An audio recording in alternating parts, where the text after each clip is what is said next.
3.1 में यदि P Q समांतर एस टी, क्या दिया है, जो आपका पी क्यू समांतर है वह किसके समांतर पी क्यू रेखा है, एस टी के समांतर है। फिर कह रहा है कि कोण पी क्यू आर, तो कोण पी क्यू आर बराबर कितना अंश दिया गया है, 110 अंश दिया गया है। फिर आगे कह रहा है कि कोण आर एस टी, कोण आर एस टी का मान कितना दिया गया है, 130 अंश दिया गया है। फिर उसके बाद आपका क्या पूछ रहा है, कोण क्यू आर एस, हमें इसी का क्या करना है, मान निकालना है। तो आकृति बना लीजिए। आकृति किस प्रकार बनाई गई है, ऐसे आपकी एक पहली रेखा है जिस रेखा का नाम है पी क्यू, और यहाँ पर इस प्रकार का कोई दूसरी आकृति बनाई गई है और इस बिंदु का नाम दिया गया है आर, और यहाँ पर ऐसे आपका दिया गया है, इनको थोड़ा सा बड़ा किया गया है, तो इसको हम यहाँ तक कर दे रहे हैं। अब यहाँ से फिर ऐसी रेखा गई है और इस रेखा का नाम है एस टी। यहाँ कोण आपका आकृति में बनाया है 110 अंश, फिर उसके बाद यहाँ क्या बनाया है आपका 130 अंश, ऐसे बनाया गया है। अब यहाँ पर आप लोग ध्यान दीजिए, मैंने इस प्रकार के सवालों में यही बताया था कि यदि कहीं भी हमारा दो समांतर रेखा कह देता है तो हम कितने प्रकार के कॉन्सेप्ट लगा सकते हैं, 4 प्रकार की कॉन्सेप्ट लगा सकते हैं। जब समांतर कह देगा तो हम 4 प्रकार के कॉन्सेप्ट लगा सकते हैं। पहला कॉन्सेप्ट ये कहता है कि जब दो समांतर रेखाओं को एक तिर्यक रेखा प्रतिच्छेदित करती है तो इसके एकांतः अंतः कोण आपस में क्या होते हैं, और इसके एकांतः अंतः कोण बराबर हो गए, पहला हो गया, और दोबारा क्या होता है, एकांतर बाह्य कोण आपस में बराबर होते हैं।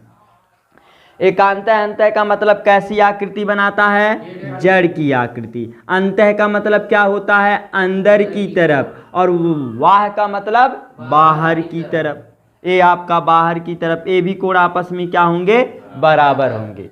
क्लियर हो गया, 2 कॉन्सेप्ट। तीसरा कॉन्सेप्ट ये कहता है कि तिर्यक रेखा के एक ही ओर बने दो कोणों का योग जो होता है वह 180 अंश के बराबर होता है। तो जब हम तिर्यक रेखा के एक ही ओर लेते हैं तो अंदर वाला लेते हैं कि बाहर वाला, तो तिर्यक रेखा के एक ही ओर बने दो अंतः कोणों का जो योग होगा वह 180 अंश के बराबर होगा।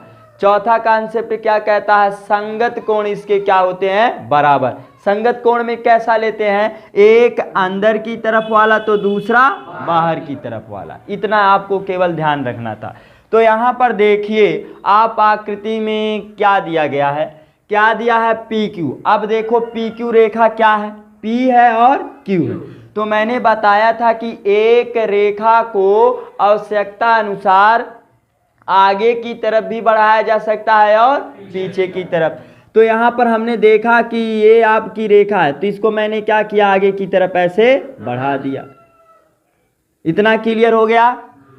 अब सवाल यह उठता है कि सर जी आप पी क्यू रेखा को क्यों बढ़ा रहे हैं, ऐसा क्या आप लॉजिक पा गए, क्या कॉन्सेप्ट पा गए कि आपको बढ़ाने की आवश्यकता पड़ गई। चूंकि हमें निकालना क्या है, कोण क्यू आर एस। अब देखो हमें किस बिंदु पे कोण निकालना है, आर बिंदु पे, क्योंकि जिस बिंदु पे कोण बनता है उसको हमेशा कहाँ लिखा जाता है, बीच में। तो देखो आर बिंदु जो है यहाँ है, यदि मैं इस रेखा को ना बढ़ाया होता तो क्या एक कोण निकाला जा सकता था, नहीं। हमने देखा कि ये कोण अंदर की तरफ आ रहा है। यदि मैं इसी पी क्यू रेखा को ऐसे आगे की तरफ बढ़ा दूं तो एक कैसी आकृति का निर्माण करेगा, त्रिभुज का। एक कैसी आकृति का निर्माण करेगा, कॉन्सेप्ट क्लियर हुआ। तो आपको रचना में लिखना पड़ेगा, ऐसे रचना में क्या लिखना पड़ेगा, किस रेखा को आप आगे की तरफ बढ़ा रहे हैं, पी क्यू रेखा को अब कोई बिंदु दे दीजिए, इस बिंदु का नाम दे दीजिए। तो कितना तक एस टी है, मैं इस बिंदु का नाम दे देता हूँ यू। तो पी क्यू रेखा को किस बिंदु तक बढ़ाया गया, यू बिंदु तक बढ़ाया। ऐसे आपको लिखना पड़ेगा। अब आप लोग समझे कि नहीं कि ये क्यों बढ़ाया गया, क्योंकि हम जब तक बढ़ाएंगे नहीं तब तक हम उस आकृति का कोण नहीं निकाल पाएंगे। क्लियर हो गया। अब आप लोगों को मैंने बताया कि जब दो समांतर रेखाएं, कौन समांतर रेखा है, पी क्यू है और एस टी। अब देखो ए पी क्यू है और ये क्या है, एस टी। जब ऐसे आप आगे की तरफ बढ़ाते चले जाएंगे तो ये दो क्या है, दो समांतर रेखाएं। तो जब दो समांतर रेखाएं, ध्यान से आप समझिएगा, यदि मैं पी क्यू रेखा को, इतना कोण आपका 130 अंश है, यदि मैं पी क्यू रेखा को ऐसे आगे की तरफ यू बिंदु तक बढ़ा दूं, इस बिंदु का नाम मैंने दिया यू, या इस बिंदु का नाम दे दीजिए वी, ऐसे बढ़ा दिए, तो ये दोनों रेखाएं कैसी हैं, समांतर है। तो एक कैसी रेखा का कार्य कर रहा है, तिर्यक रेखा। तो जब दो समांतर रेखाओं को एक तिर्यक रेखा प्रतिच्छेदित करती है तो इसके एकांतर अंतः कोण आपस में क्या होते हैं, एकांतर अंतः कोण कैसी आकृति बनाता है। अब इसी पेन पे आप इसी रेखा पे डुलाओ, ऐसे पेन को रिपीट करो जो आपका समांतर दिया गया। देखिए रिपीट किया तो कैसी आकृति बन गया।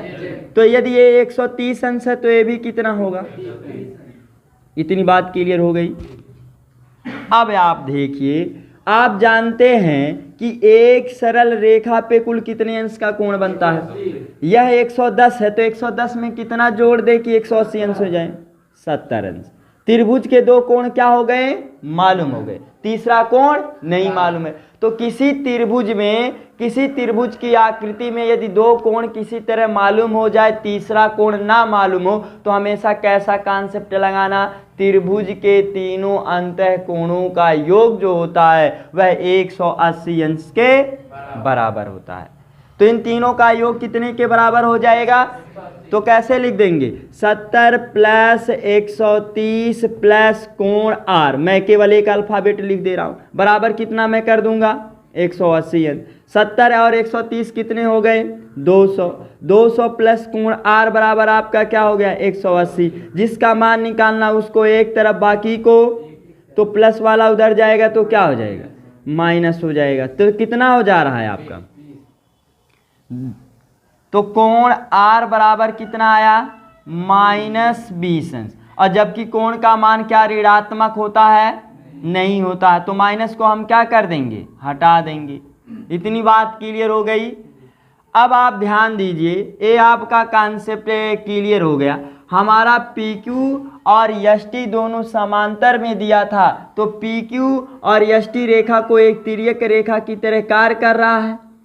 देखो ये तिर्यक रेखा की तरह कार्य कर रहा है कि नहीं।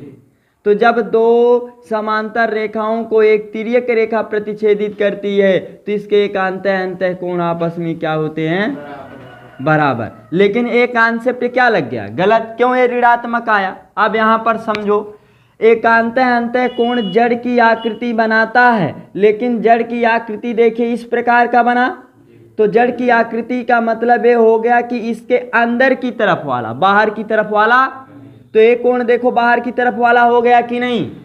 तो क्या एक कोण 130 अंश के बराबर होगा, नहीं होगा। इस कारण ये कोण क्या आ गया, ऋणात्मक आ गया, क्योंकि कभी भी कोण ऋणात्मक होता ही नहीं है। तो यहां से आप देखिए कैसा लॉजिक लगाएंगे आप। तो ये क्लियर हो गया कि एकांतर अंतः कोण जड़ की आकृति बनाता है। यदि 130 अंश है तो ये भी कितना होगा, 130 अंश। तो एक सरल रेखा पे कुल कितने अंश का कोण बनता है, तो यह 130 है तो ये कितना होगा, 130 में 50 जोड़ देंगे क्या हो गया 180 अंश। और यह 110 अंश है तो ये कितना होगा 70 अंश। दो कोण मालूम हो गए।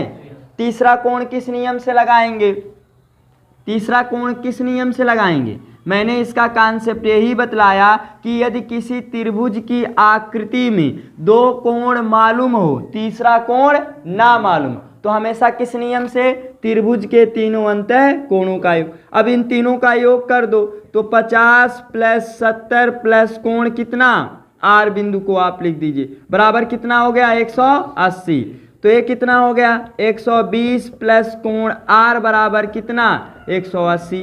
जिसका मान निकालना उसको एक तरफ बाकी को दूसरी तरफ, तो प्लस वाला उधर गया तो क्या हो गया माइनस, तो कोण आर बराबर कितना निकल गया आपका 60 अंश। देखो क्या ये ऋणात्मक में आया।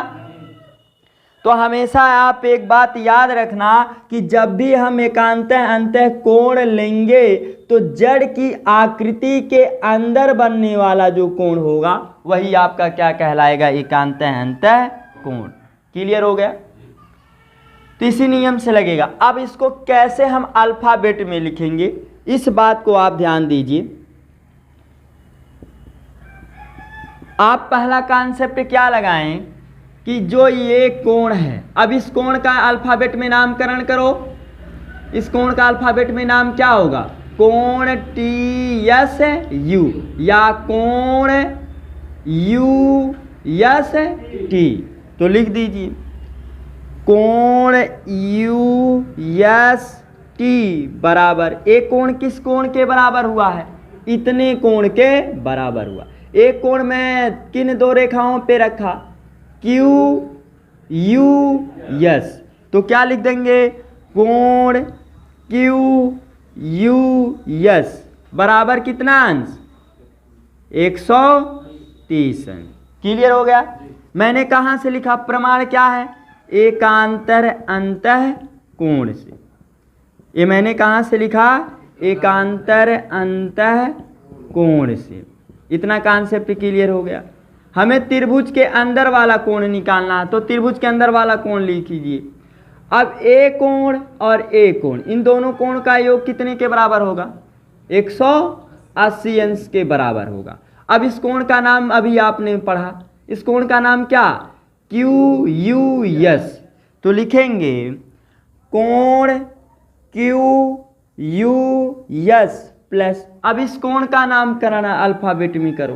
किन दो रेखाओं पे रखा, ये देखो पहली उंगली यही है क्यू यू आर, तो क्या लिखेंगे प्लस क्यू यू आर बराबर कितना 180 अंश। ये मैंने कहां से लिखा, एक सरल रेखा से लिखा।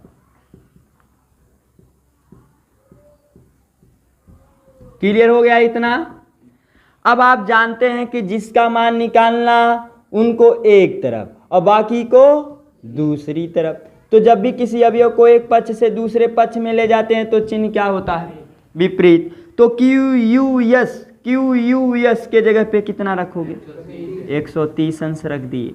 तो आप घटा लीजिए, प्लस माइनस वाली संख्याएं घटती हैं तो अंक कितना निकल गया 50 अंश। क्लियर हो गया। अब एक कोण अंदर की तरफ वाला मिल गया, दूसरा कोण निकालो। अब इस कोण का अल्फाबेट में नाम, पहले वाला कोण अल्फाबेट में नाम दो। पहला बिंदु मार्कर मैंने किस रेखा पे रखा, क्यू पी क्यू आर, क्योंकि ऐसे हमें चलना है, यही दोनों है।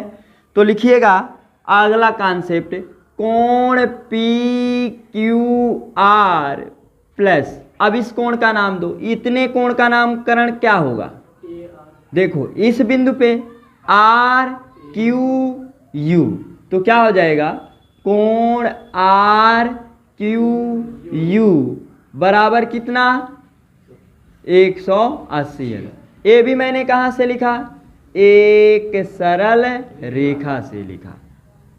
ये मैंने कहां लिखा, एक सरल रेखा से लिखा। क्लियर हो गया। तो अब मान निकालो, कोण पी क्यू आर की जगह पे कितना 110 अंश, कोण आर क्यू यू, कोण आर क्यू यू यही निकालना था। वो तो आपको डायरेक्ट बताया गया, लेकिन ये मालूम नहीं है तो हम उसी अल्फाबेट को लिख देंगे, बराबर 180 अंश। फिर जिसका मान निकालना उसको एक तरफ बाकी को एक तरफ, तो प्लस वाला इधर आया गया तो क्या हो जाएगा माइनस। तो कोण आर क्यू यू बराबर कितना अंश निकल गया 70। ए भी निकल गया, देखो क्यू बिंदु वाला भी निकल गया, और कौन बिंदु वाला, यू बिंदु भी निकल गया। तो कौन बिंदु नहीं निकला, आर बिंदु। अब आर बिंदु का नामकरण करो, क्या लिखोगे यहाँ पर? यहाँ देखिए, इसको हम नीचे लिख रहे हैं। इन तीनों बिंदुओं का योग कितने के बराबर होगा? 180 अंश के बराबर होगा। तो लिखिएगा कोण Q प्लस कोण U प्लस कोण R बराबर कितना? 180 अंश। ये मैंने कहाँ से लिखा? त्रिभुज के अंतः कोण से। त्रिभुज के तीनों अंतः कोण के योग से। क्लियर हो गया इतना? Q बिंदु पे कितने अंश का कोण बन रहा है? Q बिंदु पे कितने अंश का कोण बना? 70। U बिंदु पे कितने अंश का बना? 50। R बिंदु को क्या हमें मालूम है? R बिंदु का अब यदि पूरा अल्फाबेट में लिखना चाहते हैं तो R बिंदु पे देखो किन दो रेखाओं पे मैंने मार्कर चलाया। पहली रेखा क्या हो गई? QR और दूसरी रेखा क्या हो गई? RU। तो हमने कहा जिस बिंदु पे कोण बनेगा उसको बीच में लाना, या तो यहाँ से शुरू कर दीजिए या तो यहाँ से। इतनी बात क्लियर हो गई? तो देखो क्या लिखा गया है? QR यस, तो QRU लिखेंगे तभी भी सही रहेगा, लेकिन ये कहाँ तक ले रहा है? यस बिंदु तक। तो यही रेखा तो आगे की तरफ बढ़ाई गई है, तो आप आगे तक बिंदु वाले को लिख सकते हैं। यदि वहां तक नहीं लिखेंगे तभी भी सही रहेगा, क्योंकि जिस बिंदु पे कोण बनेगा वह हमेशा बीच में लिखा जाए। तो लिख दीजिएगा कोण QR यस बराबर 180 अंश। इन दोनों को जोड़ोगे कितना होगा? और उधर जाएगा तो क्या हो जाएगा? माइनस हो जाएगा। तो जब घटाएंगे तो कोण QR यस बराबर कितना आ गया? 60 अंश। यही आपका क्या हो जाएगा? मान हो जाएगा।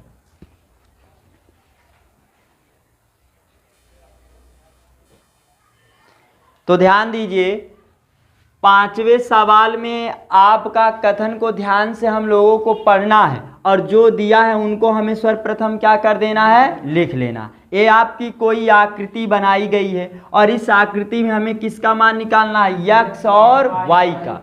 तो मैंने एक कॉन्सेप्ट का बताया कि जैसे ही यदि कहीं दो समांतर रेखा दे देता है तो वहां हम कितनी प्रकार के कॉन्सेप्ट लगा सकते हैं? 4।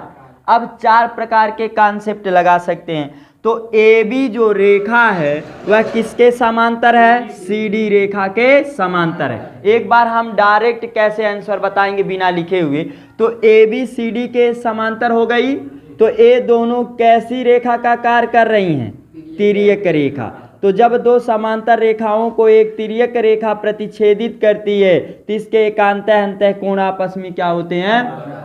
तो यदि आप इस तरफ वाला जड़ की आकृति लेंगे तो यहाँ पर देखो बहुत बड़ा कोण आ जा रहा है कि नहीं जड़ में? तो क्या ये पूरा कोण हमें मालूम है? नहीं मालूम है। तो इसको लेने से कुछ फायदा? अब यदि मैं दूसरी तरफ जड़ की आकृति बनाऊं तो देखिए कुछ फायदा हुआ? देखिए कुछ फायदा हुआ कि नहीं? जड़ की आकृति बनाया तो यदि ये 50 अंश है तो ये भी कितना होगा? तो x का मान कितना निकल गया? डायरेक्ट बता दिए ऐसे। अब देखिए दूसरा y का मान निकालना है। ये दोनों ये कैसी रेखा का कार्य कर रहा है? तिर्यक रेखा का कार्य कर रहा है। तो देखो जड़ की आकृति बन रहा है कि नहीं? ये बनाया जड़ की आकृति। तो ये यदि पूरा कोण 127 अंश है तो इन दोनों कोणों का भी मान कितने के बराबर होगा? क्योंकि ये पूरे जड़ की आकृति के अंदर बन रहा है। तो आप लिख दीजिए कि 50 प्लस y बराबर कितना? 127 अंश। तो y बराबर कितना? जिसका मान निकालना उनका चोचा पकड़ के दबा दो, इनकी टांग पकड़ के फेंक दो। नियम वही आया। तो कितना बचेगा? 7 में से 0 गया 7 और 12 में से 5 गया 7। तो y का मान कितना निकल गया? देखो डायरेक्ट बता दिए। अब दूसरा विधि क्या था? आप जानते हैं कि एक सरल रेखा पे कुल कितने अंश का कोण? तो ये भी कोण निकाल सकते थे कि नहीं? और त्रिभुज के तीनों अंतः कोणों का योग लगा सकते थे। लेकिन ये आसान है कि नहीं है? तो आपने क्या किया? अब इस कथन को अल्फाबेट में लिखना है। कैसे अल्फाबेट में लिखेंगे आप? तो यहाँ पर लिखिएगा हल या साल्व में पहला कॉन्सेप्ट आपने क्या लगाया कि दो समांतर रेखाओं को एक तिर्यक रेखा प्रतिच्छेदित कर रही है, तो इसके एकांतर अंतः कोण आपस में क्या होंगे? तो ए भी देखो आपका एकांतर अंतः कोण जड़ की आकृति बनाया कि नहीं? तो कोण यक्स बराबर कितना होगा? तो आप लिखिएगा पहले, चूंकि क्या लिखिएगा? चूंकि ए यदि दो बिंदु ऊपर रहे और एक बिंदु नीचे रहे तो इसको पढ़ा जाता है चूंकि का चिन्ह। यदि एक बिंदु ऊपर रहे और दो बिंदु नीचे रहे तो इसे पढ़ा जाता है इसलिए। इस बिंदु पे आप ध्यान दीजिएगा। चूंकि कब लिखा जाता है? जब कथन में दिया रहता है। और इसलिए कब लगाया जाता है? जब हम जैसे ही चूंकि का चिन्ह लगाते हैं तो नीचे कैसा चिन्ह लगाने की आवश्यकता रहती है? इसलिए। तो चूंकि क्या दिया है? ए बी समांतर सी डी। तो मैंने कहा यदि कहीं दो समांतर रेखाओं को एक तिर्यक रेखा प्रतिच्छेदित करेगी तो इसके एकांतर अंतः कोण आपस में क्या होंगे? समान होंगे। तो यक्स बराबर कितना निकल गया? 50 अंश। प्रमाण क्या है? गवाह क्या है? मैंने कहाँ से लिखा? एकांतर अंतः कोण से। ये आप ऐसे सामने लिख दीजिए, एग्जामिनर समझ जाएगा कि एकांतर अंतः कोण से लिखा गया है। दूसरा कॉन्सेप्ट आपने क्या देखा कि कोण, ये जो पूरा कोण है किस कोण के बराबर है? ये पूरा कोण देखो, ये भी जड़ की आकृति बनाया कि नहीं बनाया? बनाया है जड़ की आकृति। तो ये पूरा कोण का योग होगा वह कितने के बराबर होगा? तो क्या लिखेंगे? 50 प्लस वाई बराबर 127 अंश। ये भी किस नियम से? एकांतर अंतः कोण से। क्लियर हो गया? तो जिसका मान निकालना उनको एक तरफ रहने दो। तो इस तरफ केवल क्या रहने देना है? y। तो आगे बढ़ेंगे तो क्या मिलेगा? बराबर। फिर आगे बढ़ेंगे तो 127 प्लस वाला इधर आएगा तो y बराबर कितना निकल जाएगा? 77 अंश। इन्हीं दोनों का मान हमें निकालना था। समझ में आया प्रत्येक को? क्लियर हो गया ना कॉन्सेप्ट? कहीं किसी विद्यार्थी को है दिक्कत इस सवाल में तो ध्यान दीजिएगा। कैसे? मान लीजिए जब भी कोई व्यक्ति आकृति पूछता है तो आप आकृति को देख करके यह अनुमान लगा लीजिएगा कि कैसा सवाल पूछ रहा है और उसी के अनुसार आप लगाइएगा। हमने कहा यदि दो समांतर रेखाएं कह दिया और एक तिर्यक रेखा प्रतिच्छेदित कर रही है तो 4 प्रकार के कॉन्सेप्ट लगा सकते हैं। तो चारों में से मैंने देखा कि एकांतर अंतः कोण सबसे सटीक पड़ा, तो आप उस नियम का यूज कर दीजिए। और दूसरा नियम आप क्या लगा सकते थे कि एक सरल रेखा पे जितने भी कोण बनेगा उनका योग कितने के बराबर होगा? जिन्हें हम बोलते हैं रेखा युग्म। जो आप एक सरल रेखा से 180 अंश लिखते हैं उसी के जगह पे आप लिख सकते हैं रैखिक युग्म से। अर्थात जितने भी रैखिक कोणों का युग्म होगा वह 180 अंश के बराबर होगा। नोट कर लीजिए। चलिए अगला सवाल देखिए जो छठवां दिया गया है। अब छठवें सवाल पे आप स्टार लगा लीजिए। ये परीक्षा की दृष्टि से सबसे ज़्यादा महत्वपूर्ण सवाल है, क्योंकि जब भी ये सवाल आपके लिखित एग्जाम बोर्ड में आएगा जो स्कूल पे पेपर कराया जाता है, ये कम से कम आपका 5 नंबर का रहेगा। मतलब 5 से अधिक हो सकता है लेकिन कम नहीं हो सकता। ये बहुत ही महत्वपूर्ण है। अब सवाल यह उठता है कि जितने सवाल हमने पढ़ा क्या वो महत्वपूर्ण नहीं था? वो भी महत्वपूर्ण थे, लेकिन उसकी तुलना में छठवां सवाल सबसे ज़्यादा महत्वपूर्ण है। ये आपका मानकर चलिए 100% में 99% फिक्स रहता है कि जब आपका पेपर कराया जाता है तो ये सवाल आता है। ध्यान दीजिएगा, ये कन्फर्म है आपका सवाल आएगा। 1% का मतलब नैगेड़ के बराबर। क्यों ये महत्वपूर्ण है? क्योंकि इसमें विज्ञान का भी कॉन्सेप्ट लगाया गया है और मैथ का भी कॉन्सेप्ट लगाया गया है, तब जाके ये आपका सवाल लगता है। क्या कह रहा है? आकृति 6.33 में कोई आपके 2 दर्पण हैं। तो मैंने आकृति 6.3 को देख करके कोई 2 दर्पण बनाए और इन 2 दर्पणों का नाम क्या है? एक दर्पण का नाम है PQ और दूसरे दर्पण का नाम है RS है। फिर उसके बाद एक दूसरे के समांतर रखे गए हैं। ये दोनों दर्पण एक दूसरे के क्या रखे गए हैं? समांतर। अर्थात मैं क्या लिख सकता हूँ? PQ समांतर किसके? RS के, क्योंकि कथन में कहा है। PQ समांतर क्या हो गया? RS हो गया। फिर उसके प्रकार इस प्रकार की कोई आपकी आकृति बनाई गई है, तो हम भी इस प्रकार की आकृति बना लेते हैं। इस बिंदु का नाम A, इस बिंदु का नाम B, और फिर ऐसे कोई आकृति बनाया है और फिर ऐसे कर दिया है आपका। तो ध्यान दीजिए, इन सवाल को हम कैसे लगाएंगे सावधानी पूर्वक। ये आपका D बिंदु है और ये आपका C बिंदु है, यही है, ये आपका दर्पण है।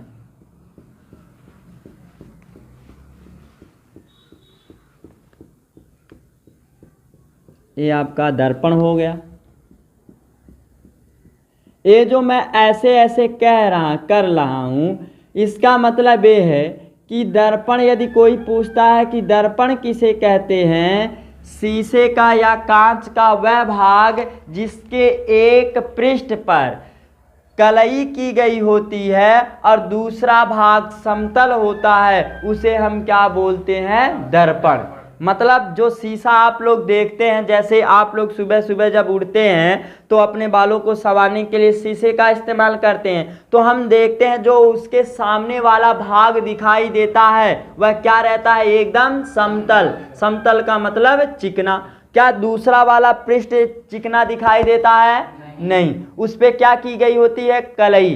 कलई इसलिए की जाती है ताकि आपका प्रतिबिंब अर्थात आपकी छवि, जिसे कहते हैं फोटो, वह दर्पण में दिखाई दे। तो ये दोनों बाहर आपके कलई की गई हैं, ऐसी आकृति।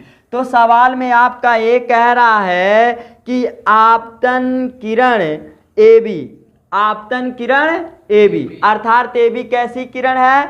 आपतन किरण है, और दर्पण PQ से B पर टकराती है और परावर्तित किरण पथ BC पर चलकर दर्पण RS से किस बिंदु पे टकराती है? C पे टकराती है तथा पुनः CD के अनुदिश परावर्तित हो जाती है। तो सिद्ध कीजिए कि हमें क्या सिद्ध करना है? सिद्ध करना है कि, सिद्ध करना है कि AB समांतर CD। मतलब हमें AB को किसके समांतर सिद्ध करना है? CD की। तो AB CD के समांतर कब हो सकता है? जब इसके एकांतः अंतः कोण आपस में क्या आ जाए? बराबर, या इसके संगत कोण आपस में क्या आ जाए? बराबर, या तिर्यक रेखा के एक ही ओर दो कोणों का योग कितने के बराबर आ जाए? 180 अंश। कहने का मतलब है, यदि मैं कॉन्सेप्ट ये लगा सकता हूं कि जब दो समांतर रेखाओं को एक तिर्यक रेखा काटेगी तो उसे हम क्या चार प्रकार के कॉन्सेप्ट लगाते हैं, किसके एकांतः अंतः कोण आपस में क्या होते हैं? तो यदि कहीं एकांतः अंतः कोण आपस में बराबर आ गए तो मैं कह सकता हूं कि दोनों रेखाएं कैसी हैं? समांतर है। कॉन्सेप्ट समझ में आया? अर्थात क्या सिद्ध करना है?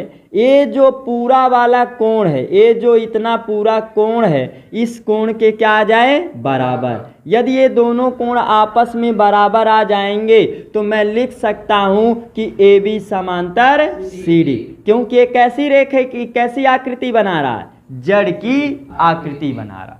तो यदि कहीं एकांतः अंतः कोण आपस में बराबर ला दिए तो इसका मतलब आप सिद्ध कर सकते हैं कि दोनों रेखाएं क्या हैं? समांतर हैं, बराबर हैं। आपको बड़ी हैरानी हुई होगी कि सर जी जब ये समांतर दे दिया है तो एकांतः अंतः कोण का कॉन्सेप्ट हम लगा सकते हैं, लेकिन हमें किसको सिद्ध करना है? AB और CD को। क्या ये समांतर दिया है? नहीं दिया है। कॉन्सेप्ट क्लियर हुआ? अब हम फिजिक्स का कैसा कॉन्सेप्ट लगाएंगे? इसमें आपको रचना करना पड़ेगा। रचना आपको क्या करना पड़ेगा? आपको क्लास 9th में पढ़ाया गया होगा, प्रकाश का एक अध्याय था, उसमें बताया गया होगा कि प्रकाश के परावर्तन के नियम, क्या नियम बताया गया होगा उसको आप समझिए। जैसे मान लो ये आपका जो व्हाइट बोर्ड है, ये मान लो ये आपका एक चिकना तल है, क्या है, चिकना तल है या पॉलिशदार तल है। तो जब प्रकाश की किरण किसी पॉलिशदार व चिकने तल पर गिरती है तो उसके अधिकांश भाग टकरा के क्या होते हैं, वापस लौट जाते हैं। जैसे इस बोर्ड पे यदि प्रकाश की किरण पड़े तो इसमें चमक आएगा कि नहीं। जैसे हम जब छोटे छोटे बच्चे थे तो हम लोग क्या करते थे, कांच का टुकड़ा ले लेते थे और सूर्य की रोशनी में ऐसे कांच के टुकड़े को करते थे, तो उस पे प्रकाश की किरण क्या होती थी, पड़ती थी, तो वह रिफ्लेक्ट करता था, परावर्तित करता था, और जिस तरफ हम सोचते थे उसी तरफ क्या कर देते थे, परावर्तित, अर्थात दूसरे व्यक्ति के ऊपर परावर्तित कर देते थे। तो उसे उस व्यक्ति को क्या आ जाता था, चकाचौंध आ जाता था। क्यों?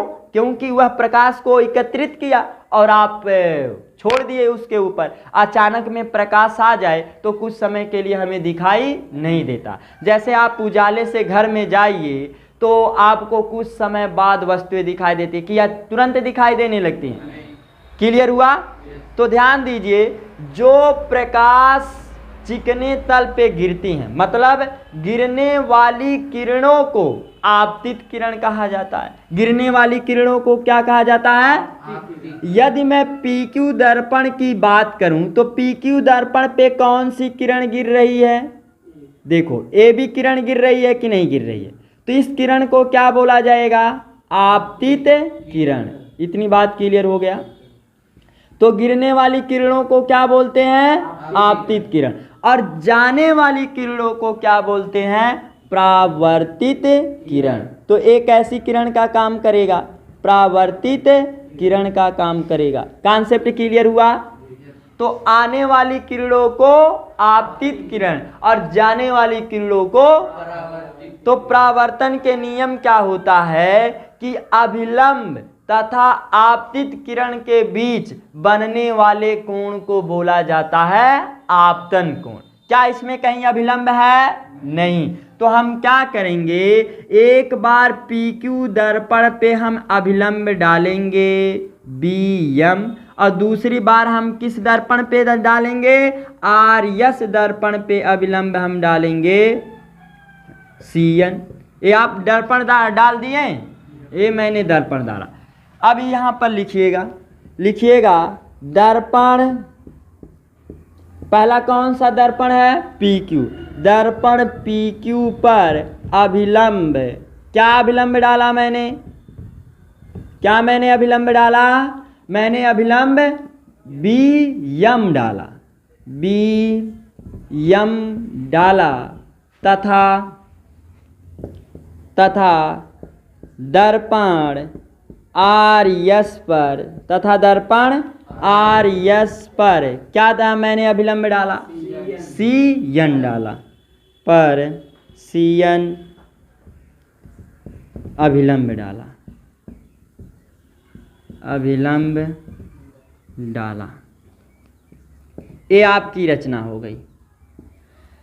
ऐसा क्यों किया गया? ऐसी क्या आवश्यकता पड़ गई कि हमें रचना करना पड़ा?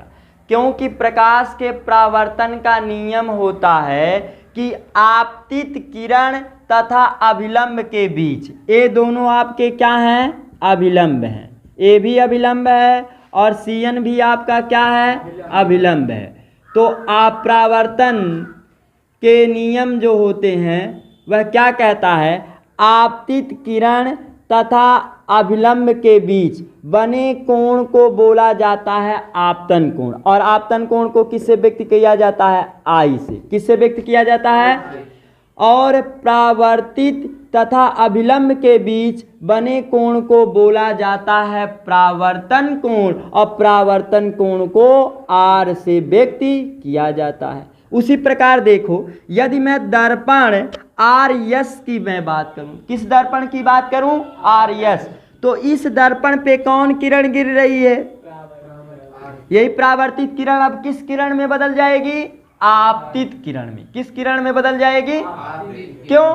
क्योंकि दर्पण अब आरएस को देख रहे हैं, पहले किसको देख रहे थे? PQ। अब किस दर्पण को देखेंगे? आरएस। तो मैंने कहा कि गिरने वाली किरणों को क्या बोला जाता है?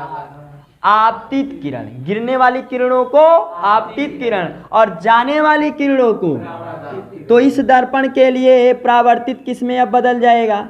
आपतित किरण में। किस में बदल जाएगा? और ये किरण किस में बदल जाएगा? परावर्तित में बदल जाएगा। समझ में आया? किस दर्पण को देखते हुए? आरएस दर्पण को। तो आपतित किरण तथा अभिलंब के बीच बने कोण को किससे व्यक्त किया जाता है? आई से।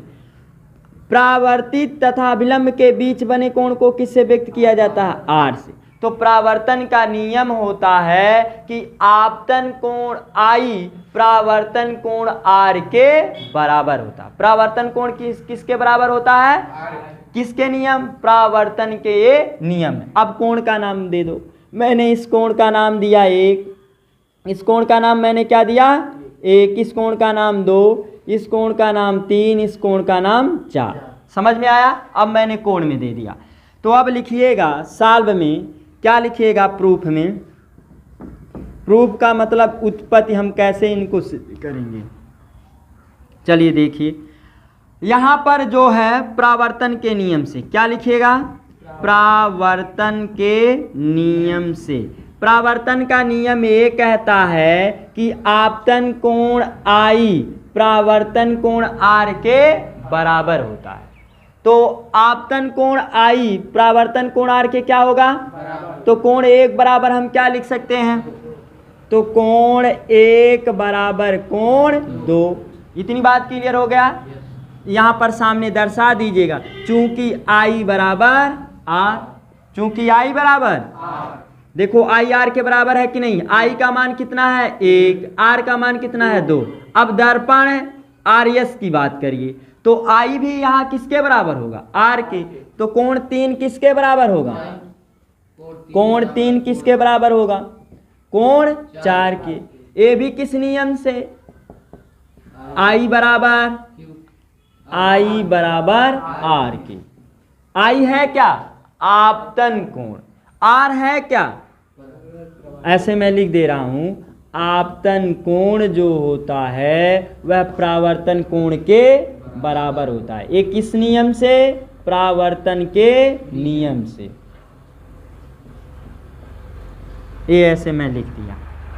आपतन कोण किसके बराबर होता है? अब आप लोग ध्यान दीजिए, क्या ध्यान देना है कि मैंने 2 लंब डाला है। मैंने क्या डाला है? 2 लंब। कौन कौन लंब? बीएम लंब और सीएन लंब। तो लंब का मतलब कितने डिग्री का कोण? 90। तो ए भी 90 डिग्री का कोण बना रहा है, ये भी 90 डिग्री का कोण बना रहा है। तो ये दोनों मान आपस में क्या होंगे? बराबर। यदि ये दोनों आपस में बराबर हैं तो ये दोनों कैसे कहे जाएंगे? समांतर। ये दोनों कैसे कहे जाएंगे? समझ में आया? अब इसको नामकरण कर दीजिए डैश डैश करके समीकरण नंबर 1, और इसको डैश डैश करके कर दीजिए समीकरण नंबर 2, क्योंकि मैं इनको जोड़ घटा नहीं सकता, क्योंकि ये आपस में बराबर नहीं है, राशियां समान है ही नहीं। तो देखो, तो यहां पर लिखिएगा चूंकि, क्या लिखिएगा? चूंकि कौन किसके बराबर है? बीएम समांतर किसके है? सीएन के समांतर है। तो मैंने कहा यदि कहीं भी 2 रेखाएं समांतर हैं, कौन कौन? बीएम और सीएन, तो इनके एकांत अंतः कोण आपस में क्या होते हैं? बराबर होते हैं। ध्यान से अब देखिएगा, मैं किसको समांतर बोल रहा हूं? बीएम। ए समांतर रेखा हो गया, और दूसरी समांतर रेखा क्या हो गया? सीएन। तो तिर्यक रेखा का कौन कार्य कर रही है? बीसी कर रही है कि नहीं? तो जब 2 समांतर रेखाओं को एक तिर्यक रेखा प्रतिच्छेदित करती है तो इसके एकांत अंतः कोण आपस में क्या होते हैं? बराबर होते हैं। देखो बना कि नहीं जड़ की आकृति। तो कोण 2 किसके बराबर होगा? कोण 3 के। तो लिखिएगा इसलिए कोण 2 बराबर कोण 3। क्लियर हो गया? ये मैंने कहां से लिखा? एकांतर अंतः कोण से। एकांतर अंतः कोण से। एकांतर अंतः कोण ये यहाँ क्यों लगा? क्योंकि दोनों रेखाएं कैसी मिल गई? समांतर। समांतर मैंने कैसे घोषित किया? जैसे मान लो ए पोल आपका 2 सेंटीमीटर लंबा है, ए भी पोल आपका 2 सेंटीमीटर लंबा है, तो दोनों का मान आपस में क्या आ गया? समान आ गया। तो यदि कहीं दो रेखाएं एक दूसरे के समान दिखाई देती हैं तो मैं लिख सकता हूं कि दोनों रेखाएं एक दूसरे के क्या हैं? समांतर हैं। क्लियर हो गया कॉन्सेप्ट? तो हमने देखा जड़ की आकृति बनाया। अब इसमें आप क्या करिए, हमें सिद्ध क्या करना है? ए बी समांतर सी डी। तो ए बी में कौन कौन कोण लाना है? 1 और 2। और सी डी में कौन लाना है? 3 और 4। यदि किसी तरह कोण 1 प्लस कोण 2 बराबर कोण 3 प्लस कोण 4 आ जाए तो मैं इन दोनों रेखाओं को कैसा घोषित कर सकता हूं? समांतर। कैसा घोषित कर सकता हूं? समांतर। कॉन्सेप्ट समझ में आया? अब इन्हीं को लाना है। तो आप कोई ऐसा लॉजिक लाइए। हमने देखा कि अगले वाले में देखा कि 2 लाना है, तो इसमें देखिए 2 है कि नहीं? है। फिर अगले में मैंने देखा 3 लाना है, तो 3 है कि नहीं? तो हमें किसको किसको लाने की आवश्यकता पड़ गई? 1 को और 4 को। अब हम कैसा लॉजिक लगाएं कि 1 आ जाए? तो देखो कोण 1 किसके बराबर है? 2 के। तो इसका मतलब ये कोण 2 कितनी बार मिलना चाहिए था? 2 बार। कितनी बार? 2 बार। यदि किसी तरह कोण 2 बार मिल जाए तो मैं 2 को किस में बदल सकता हूं? 1 में बदल सकता हूं। समझ में आया कि नहीं? कॉन्सेप्ट क्लियर हो गया? तो आगे को देखते हुए आप ऐसे सोच करके लगाइएगा, तब जाके आसान हो जाए। तो लिखिएगा आप यहां पर दोनों पक्षों में 2 का गुणा करने पे। किसका गुणा करने पे? 2 का गुणा करने पर। अब 2 का गुणा कर दो। दोनों पक्षों में हम क्यों 2 का गुणा कर रहे हैं? ताकि इसके मान में परिवर्तन ना। तो 2 कोण 2 बराबर 2 कोण 3 हो गया। कॉन्सेप्ट समझ में आया? मैंने दोनों पक्षों में 2 का क्या कर दिया? गुणा। अब ये 2 कोण 2 कैसे आया होगा? जब हम कोण 2 को कितनी बार जोड़े होंगे? 2 बार। कोण 2 कोण 3 कैसे आया होगा? जब मैं कोण 3 को कितनी बार जोड़ा होता? 2 बार। कॉन्सेप्ट समझ में आया? ये समझ में आया कि नहीं? इतना क्लियर आया? अब बदलो। क्या हमें पहले कोण 2 को लाना है? नहीं। तो समीकरण 1 से मान रखो। कोण 2 की जगह पे मैं क्या लिख सकता हूं? कोण 1 लिख सकता हूं। आगे बढ़ा तो दूसरे वाले कोण को हमें 2 लाना है, तो इसको मत बदलो। देखो 3 कोण लाना है तो 3 कोण को रहने दो। क्या हमें दोबारा कोण 3 लाना है? नहीं। अब इस कोण को बदल दो। कोण 3 किसके बराबर है? कोण 4 के बराबर है। तो यहां पर कोण 4 लिख दीजिएगा। अब यहां दर्शा दीजिए, चूंकि कोण 1 बराबर कोण 2, और कौन सा नियम अपनाया गया? कोण 3 बराबर कोण 4। इसी नियम से मैंने लगा दिया। तो देखो ये पूरा कोण आ गया कि नहीं? तो ये पूरा कोण कहां बन रहा है? ए बी रेखा और सी डी। तो देखो ये दोनों कोण आपस में क्या आ गए? बराबर आ गए। तो मैंने कहा यदि ये किसी तरह कोण आपस में बराबर आ जाएंगे तो हम कह सकते हैं कि ये दोनों रेखाएं कैसी हैं? समांतर हैं। तो देखो जड़ की आकृति बना रहा है कि नहीं? तो लिख दीजिएगा इसलिए ए बी समांतर सी डी। यही हमें क्या करना था? सिद्ध करना था। Hence prove. एक बार फिर से आप ध्यान से समझिए। प्रावर्तन का नियम ये कहता है कि जो आपतन कोण आई होता है वह प्रावर्तन कोण के बराबर होता है। आपतन कोण किसे कहते हैं? आपतित किरण तथा अभिलंब के बीच बने कोण को क्या बोला जाता है? आपतन कोण। प्रावर्तन कोण किसे कहते हैं? प्रावर्तित किरण तथा अभिलंब के बीच बने कोण को प्रावर्तन कोण कहते हैं। तो क्लियर हो गया? ये परिभाषा हो गई। ये देखो साइंस लग रहा है, विज्ञान की परिभाषा से सवाल आपका आया, नहीं तो नहीं आया होता। तो कोण आई किसके बराबर होगा? कोण आर के। तो मैंने इस कोण का नाम दिया 1। तो आई का मान कितना है? और आर का मान कितना है 2। तो परावर्तन के नियम से मैं लिख सकता हूं कि कोण 1 बराबर कोण 2, और यहां भी कोण 3 बराबर किसके, किस नियम से, परावर्तन के नियम से। इतनी बात समझ में आया। फिर मैंने ये देखा कि ये दोनों अभिलंब हैं, तो यदि ये दोनों अभिलंब है तो ये दोनों अभिलंब आपस में क्या कहे जाएंगे, समांतर। क्या कहे जाएंगे, तो मैंने लिख लिया BM समांतर CL। तो मैंने आप लोगों को बताया कि यदि कहीं भी दो समांतर रेखाओं को एक तिर्यक रेखा प्रतिच्छेदित करती है तो इसके एकांत अंतः कोण आपस में क्या होंगे, समान होंगे। तो कोण 2 बराबर क्या आ गया, कोण 3।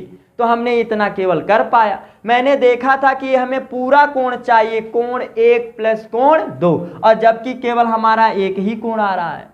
तो मैंने ये देखा कि यदि कोण 2 को हम 2 बार ला दे तो 1 को हम 1 में बदल सकते हैं कि नहीं, क्योंकि दिया है आपका। तो मैंने दोनों पक्षों में 2 का क्या कर दिया, गुणा कर दिया। अब ये 2 कोण 2 कैसे आया होगा, जब ये कितनी बार जोड़ा गया होगा, कोण 2 बार। तो मैंने इसको 2 बार करके लिख दिया। एक को नहीं लाना था पहले तो मैंने इसको बदल दिया, देखो यहाँ बदल दिया। दूसरे को लाना था तो दूसरे को ज्यों का त्यों, पहले वाले को ज्यों का त्यों लाना था तो इसको मैंने लिख दिया। दूसरे वाले को नहीं लाना था तो कोण 3 के जगह पे मैं क्या लिख सकता हूँ, कोण 4। समीकरण 2 और 1 और 2 से मैंने क्या किया, मान उठा के रख दिया।